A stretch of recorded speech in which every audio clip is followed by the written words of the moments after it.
En tant que parents en Sion, nous avons le devoir sacré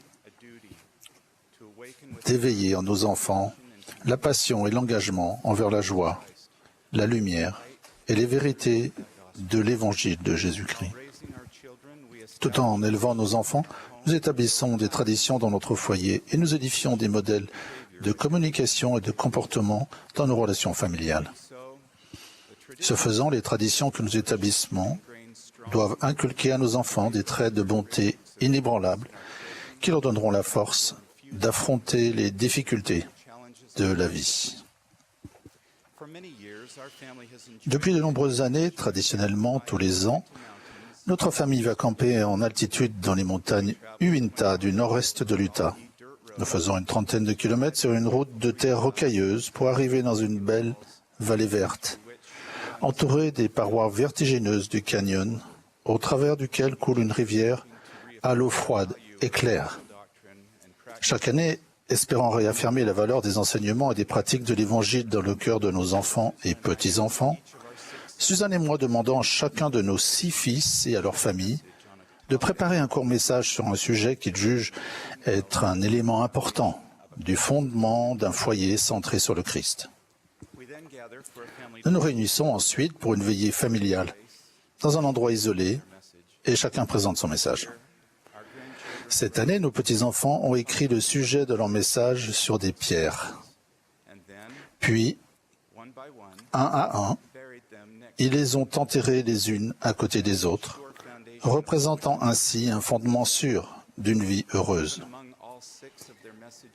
La vérité éternelle et immuable que Jésus-Christ est la pierre angulaire de ce fondement se retrouvait parmi ces 6 messages. Ésaïe a écrit « C'est pourquoi ainsi parle le Seigneur, l'Éternel. Voici j'ai mis pour fondement en Sion une pierre éprouvée, une pierre angulaire de prix, solidement posée. » Jésus-Christ est cette pierre angulaire de prix dans le fondement de Sion. C'est lui qui a révélé à Joseph Smith le prophète. C'est pourquoi ne vous lassez pas de bien faire, car vous posez les fondements d'une grande œuvre. Et c'est des petites choses que sort ce qui est grand. Les leçons enseignées grâce aux traditions que nous instaurons dans notre foyer, même si elles sont petites et simples, sont de plus en plus importantes dans le monde d'aujourd'hui. Quelles sont les choses petites et simples qui, lorsqu'elles sont instaurées, produiront une grande œuvre dans la vie de nos enfants? Le président Nelson s'est récemment adressé à une grande assemblée à Toronto, au Canada, et a rappelé avec émotion aux parents la responsabilité sacrée que nous avons d'instruire nos enfants. Parmi les responsabilités essentielles mentionnées, le président Nelson a insisté sur les devoirs qu'ont les parents d'enseigner à leurs enfants à comprendre pourquoi nous prenons la Sainte Seine, la signification d'être né dans l'Alliance et l'importance de se préparer pour recevoir une bénédiction patriarcale. Et il encourage les parents à diriger la lecture des Écritures en famille. Par ces efforts, notre prophète bien-aimé nous exhorte à faire de notre foyer un sanctuaire de foi. Dans le livre de Mormon, Énos exprime sa profonde gratitude pour l'exemple de son père, qu'il instruisit dans sa langue et aussi en le corrigeant et en l'avertissant selon le Seigneur.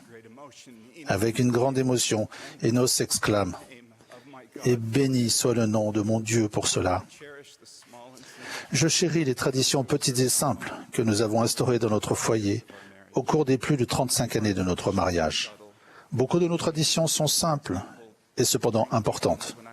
Par exemple, les soirs où j'étais absent de notre foyer, je savais toujours que notre fils aîné, présent, prendrait sans qu'on le lui demande l'initiative de diriger l'étude des Écritures en famille, ainsi que la prière familiale.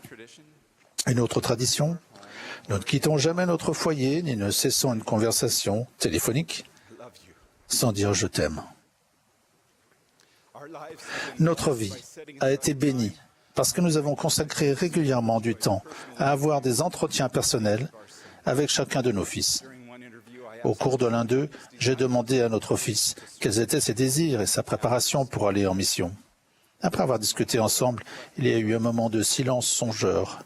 Puis il s'est penché vers moi et a déclaré sérieusement, « Papa, est-ce que tu te souviens quand j'étais petit et que nous avons commencé à avoir des entretiens avec toi ?»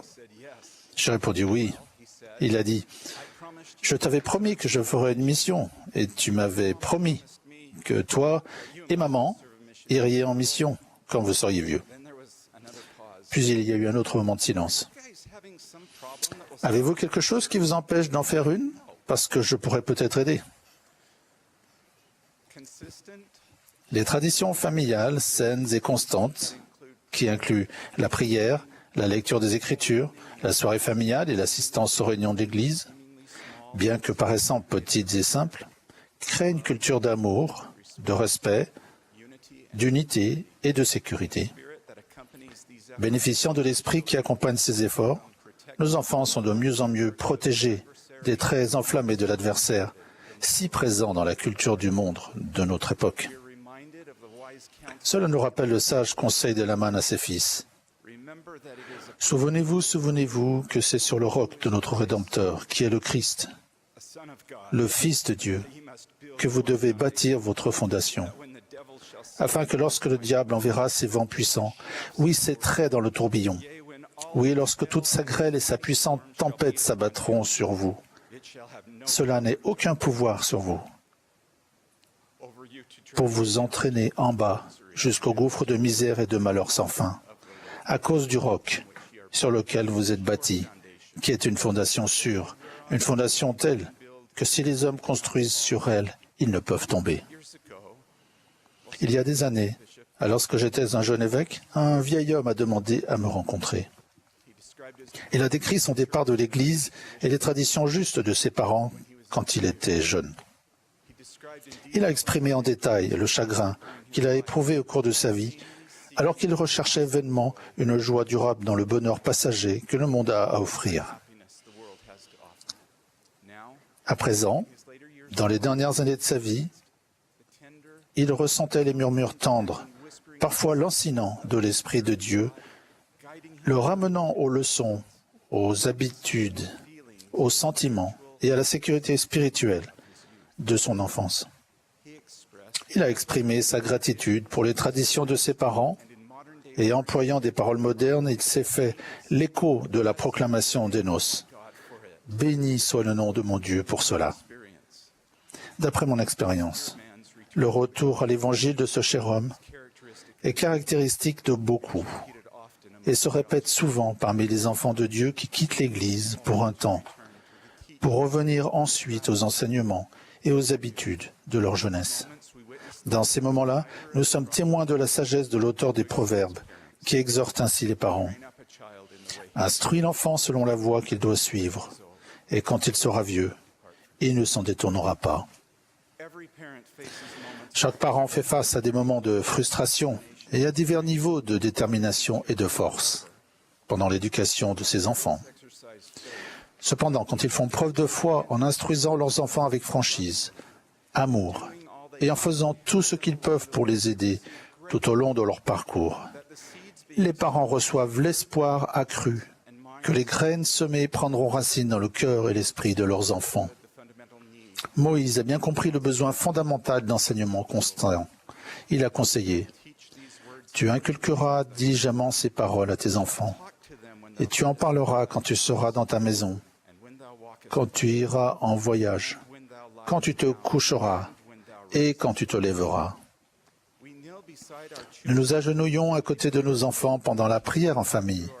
Nous prenons soin d'eux en nous efforçant de lire sérieusement les Écritures en famille. Nous nous occupons patiemment et affectueusement d'eux, alors que nous participons ensemble à la soirée familiale. Et nous nous faisons du souci pour eux quand nous prions à genoux. Oh, comme nous aspirons à ce que les graines que nous semons prennent racine dans leur cœur et leur esprit. Je crois qu'il n'importe pas tant que nos enfants comprennent tout ce que nous leur enseignons. Par exemple, lorsque nous nous efforçons de lire les Écritures, de faire la soirée familiale, de participer aux activités d'échange et aux autres réunions de l'Église. Dans ces moments-là, il importe moins qu'ils comprennent l'importance de ces activités que de savoir si, comme parents, nous faisons preuve de suffisamment de foi pour suivre les conseils du Seigneur, pour vivre, instruire, exhorter et établir diligemment des attentes inspirées par l'Évangile de Jésus-Christ. C'est un effort motivé par notre foi, notre conviction qu'un jour, les graines semées dans leur jeunesse prendront racine et commenceront à germer et à pousser. Les choses dont nous parlons, celles que nous prêchons et enseignons, déterminent les choses qui se produiront parmi nous. Quand nous établissons des traditions saines qui enseignent la doctrine du Christ, le Saint-Esprit témoigne de la véracité de notre message et nourrit les graines de l'Évangile que nos efforts plantent profondément dans le cœur de nos enfants tout au long du chemin. J'en témoigne. Au nom de Jésus-Christ. Amen.